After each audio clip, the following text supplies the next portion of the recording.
بسم اللہ الرحمن الرحیم۔ یہ ریڈیو قطر ہے۔ اب آپ محمود احمد سے خبریں سنیے۔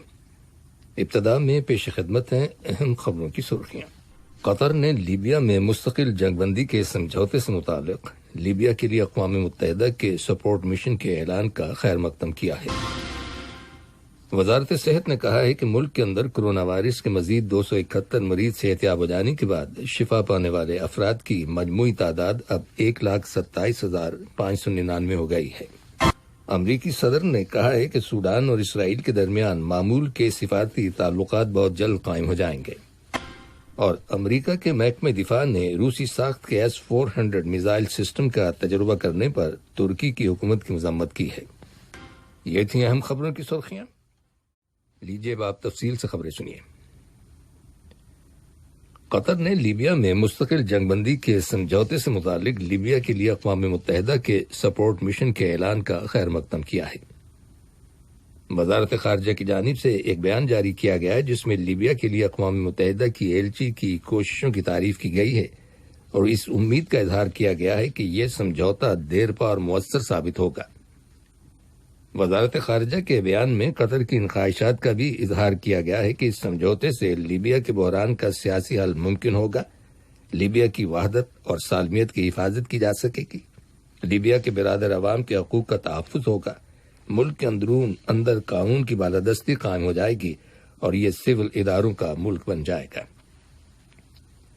کل لیبیا کی مشترکہ فوجی کمیٹی کے دونوں وفدوں نے جنیوا میں ایک سمجھوتے پر دستخط کیے تھے جس کی روح سے اقوام متحدہ کی سرپرستی میں لیبیا میں جنگ بندی کا اعلان کیا گیا تھا۔ اقوام متحدہ کے سیکریٹری جنرل انٹونیو گٹرس کا کہنا ہے کہ اقوام متحدہ لیبیا کی حمایت اور سپورٹ جاری رکھے گی تاکہ وہاں دیر پا امن بحال ہو جائے۔ وزارت صحت کے کل کے اعلان کے مطابق ملک کے اندر کرونا وائرس کے 249 نئے کیسز رجسٹر کیے گئے ہیں، جبکہ 271 مریض صحتیاب ہو گئے ہیں، جس کے بعد شفا پانے والے افراد کی مجموعی تعداد 1,27,599 ہو گئی ہے۔ نئے کیسز میں 201 افراد کا تعلق لوکل کمیونٹی سے ہے، جبکہ 48 افراد بیرون ملک سے دوحہ واپس آئے ہیں۔ ان تمام افراد کو ہوم کوارنٹین میں رکھا گیا ہے اور انہیں ضروری طبی سہولتیں فراہم کی جا رہی ہیں۔ وزارت نے ایک مریض کے انتقال کر جانے کی بھی تصدیق کی ہے۔ ملک کے اندر کرونا وائرس کی وبا سے بچاؤ کے لیے حکومت کی جانب سے ضروری اقدامات کیے جا رہے ہیں، اور وائرس کے ٹیسٹ کی رفتار تیز کر دی گئی ہے، اور یہ پہلا موقع ہے کہ ایک ہی دن میں 9,665 افراد کے ٹیسٹ لیے گئے ہیں۔ واضح ہے کہ کرونا وائرس سے نمٹنے کے لیے حکومت نے انتہائی کم عرصے میں فیلڈ ہاسپٹلز قائم کیے۔ کرونا وائرس کے حالات کے پیش نظر پرائیویٹ سیکٹر کی مدد کے لیے حکومت نے 75 بلین ریال کی رقم مختص کی ہے، اور اس کے علاوہ قطر کی شیئر مارکیٹ کو مضبوط بنانے کے لیے حکومت کی جانب سے سرمایہ کاری میں بھی اضافہ کیا گیا ہے۔ عالمی سطح پر کرونا وائرس کی وبا پر قابو پانے کی غرض سے قطر نے صحت کی عالمی تنظیم WHO کو بھی $10 ملین کی امداد مہیا کی ہے۔ دینی اثنا وزارت صحت نے کہا ہے کہ متعلقہ اداروں نے مزید 5 افراد کو حراست میں لے لیا ہے۔ ان لوگوں نے ہوم کوارنٹین کی خلاف ورزی کی تھی۔ ان افراد کے خلاف قانونی کارروائی عمل میں لائی جائے گی۔ حمد میڈیکل کارپوریشن میں کرونا وائرس سے متعلق نیشنل اسٹریٹجک گروپ کے نگران ڈاکٹر عبداللطیف الخال نے خبردار کیا ہے کہ اس سال موسم سرما میں فلو وائرس گزشتہ سال موسم سرما میں پھیلنے والے فلو وائرس سے مختلف ہوگا۔ ڈاکٹر الخال نے، جو حمد میڈیکل کارپوریشن کے متعدی امراض کے شعبے کے انچارج بھی ہیں، کہا ہے کہ یہ فلو وائرس کچھ لوگوں کے لیے شدید بیماری کا باعث بھی ہو سکتا ہے، خاص طور پر وہ لوگ جو انفلوئنزا ریلیٹڈ کمپلیکیشنز کا شکار ہوتے ہیں۔ انہوں نے کہا ہے کہ ملک کے اندر سیزنل انفلوئنزا ویکسین دستیاب ہے، اور یہ وہی ویکسین ہے جو ہم ہر سال مختلف نامور میڈیکل کمپنیوں سے خریدتے ہیں۔ واضح ہے کہ وزارت صحت نے گزشتہ منگل کے روز سالانہ موسمیاتی انفلوئنزا مہم کا آغاز کیا تھا، جس کے دوران عوام سے کہا گیا ہے کہ مذکورہ ویکسین تمام سرکاری، نیم سرکاری اور پرائیویٹ ہیلتھ کیئر یونٹ سے فری حاصل کی جا سکتی ہے۔ یہ خبریں ریڈیو قطر سے نشر کی جا رہی ہیں۔ امریکہ کے صدر ڈونلڈ ٹرمپ نے کہا ہے کہ سوڈان اور اسرائیل کے درمیان معمول کے تعلقات بہت جلد قائم ہو جائیں گے۔ صدر ٹرمپ نے سوڈان کو دہشت گردوں کی سرپرستی کرنے والے ملکوں کی فہرست سے خارج کرنے کے اعلان کے بعد سوڈان کی معاشی امداد اور سرمایہ کاری کو بحال کرنے کا بھی اعلان کیا ہے۔ یاد رہے کہ چند ہفتے پہلے متحدہ عرب امارات اور بحرین نے بھی اسرائیل کے ساتھ امن معاہدے کیے ہیں، جس کے بعد یہ دونوں ممالک اسرائیل کو تسلیم کرنے والی خلیج کی پہلی ریاستیں بن گئی ہیں۔ کل وائٹ ہاؤس میں ایک پریس کانفرنس سے خطاب کرتے ہوئے صدر ٹرمپ نے اعلان کیا کہ سوڈان کی حکومت اسرائیل کے ساتھ سفارتی تعلقات قائم کرنے پر رضامند ہو گئی ہے۔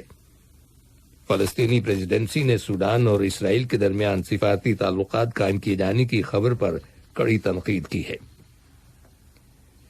دریاسنا اسرائیل کی جانب سے جاری کردہ ایک رپورٹ میں کہا گیا ہے کہ اسرائیل نے گزشتہ 11 برسوں سے بحرین میں اپنا سفارت خانہ قائم کر رکھا ہے، جسے خفیہ رکھا گیا ہے۔ رپورٹ میں انکشاف کیا گیا ہے کہ متحدہ عرب امارات کی جانب سے سرکاری طور پر تل ابیب میں سفارت خانہ کھولنے کی درخواست دی گئی تھی۔ اسرائیل کی حکومت نے کہا ہے کہ وہ امریکہ کی جانب سے متحدہ عرب امارات کو جدید ہتھیاروں کی فروخت کی مخالفت نہیں کرے گی۔ اس سے قبل اسرائیل نے ان ہتھیاروں کی متحدہ عرب امارات کو سپلائی کی مخالفت کی تھی، لیکن اب اس کی پالیسی میں تبدیلی آ گئی ہے۔ میڈیا رپورٹس کے مطابق امریکہ متحدہ عرب امارات کو 35 لڑاکا طیارے اور ڈرونز فراہم کرے گا۔ لبنان میں نامزد وزیر اعظم سعد الحریری نے اپنی کابینہ کی تشکیل کے لیے پارلیمانی گروپوں کے ساتھ مذاکرات شروع کر دیے ہیں۔ انہوں نے سب سے پہلے پارلیمنٹ کے اسپیکر نبی برے کے ساتھ ملاقات کی، جس کے بعد انہوں نے سیاسی جماعت ڈیولپمنٹ اینڈ فریڈم گروپ کے لیڈر کے ساتھ ملاقات کی۔ پارلیمانی گروپوں کے نمائندوں کا کہنا ہے کہ ملک کے اندر جلد از جلد ایک ایسی حکومت قائم کی جائے جو لبنان کے اندر اصلاحات نافذ کرتے ہوئے ملک کو معاشی اور مالی بحران سے چھٹکارا دلا سکے۔ معاہدہ شمالی اوقیانوس کی تنظیم نیٹو کو افغانستان کے معاملے میں ایک مخمصے کا سامنا ہے، اور اس کے لیے یہ فیصلہ کرنا مشکل ہو رہا ہے کہ آیا وہ افغانستان سے نکل جائے اور یہ رسک لے کہ انخلاء کے بعد افغانستان بین الاقوامی سطح پر کام کرنے والے دہشت گردوں کی پناہ گاہ بن جائے گا، یا پھر وہ افغانستان ہی میں رہے۔ ان خیالات کا اظہار نیٹو کے سیکریٹری جنرل جینس اسٹولٹنبرگ نے ویڈیو لنک کے ذریعے منعقد کیے گئے ممبر ملکوں کے وزرائے دفاع کے اجلاس کے دوران کیا۔ نیٹو کا مشن گزشتہ تقریباً 20 برسوں سے افغانستان میں موجود ہے، اور اس کے ملک کے اندر موجود رہنے سے طالبان کے ساتھ جنگ شدت اختیار کر سکتی ہے۔ منی لانڈرنگ اور دہشت گردی کی کارروائیوں میں ملوث گروپوں اور تنظیموں کی مالی مدد روکنے کے لیے قائم کیے گئے عالمی ادارے financial action task force FATF نے پاکستان کو بدستور گرے لسٹ میں برقرار رکھنے کا فیصلہ کیا ہے۔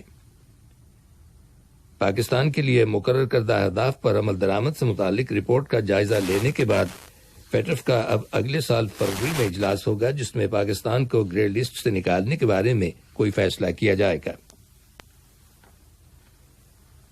روس کی وزارت دفاع نے ماسکو میں جرمنی کے سفارت خانے کے ڈیفنس اٹیچی سے نیٹو کے جوہری دفاع سے متعلق مشقوں کے بارے میں شکایت کی ہے، اور کہا ہے کہ ان مشقوں کی وجہ سے نیٹو اور روس کے تعلقات کشیدہ ہو سکتے ہیں، اور ان کے یورپ پر روس کے اعتماد کے حوالے سے منفی اثرات مرتب ہو سکتے ہیں۔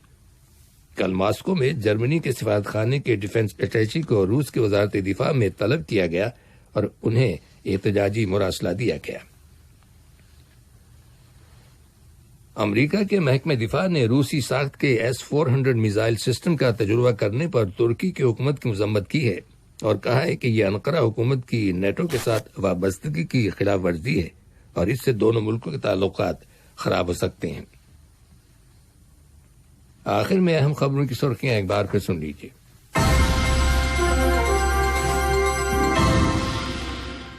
قطر نے لیبیا میں مستقل جنگ بندی کے سمجھوتے سے متعلق لیبیا کے لیے اقوام متحدہ کے سپورٹ مشن کے اعلان کا خیر مقدم کیا ہے۔ وزارت صحت نے کہا ہے کہ ملک کے اندر کورونا وائرس کے مزید 271 مریض صحت یاب ہو جانے کے بعد شفا پانے والے افراد کی مجموعی تعداد اب 1,27,599 ہو گئی ہے۔ امریکہ کے صدر نے کہا ہے کہ سوڈان اور اسرائیل کے درمیان معمول کے سفارتی تعلقات بہت جلد قائم ہو جائیں گے۔ اور امریکہ کے محکمہ دفاع نے روسی ساخت کے S-400 میزائل سسٹم کا تجربہ کرنے پر ترکی کی حکومت کی مذمت کی ہے۔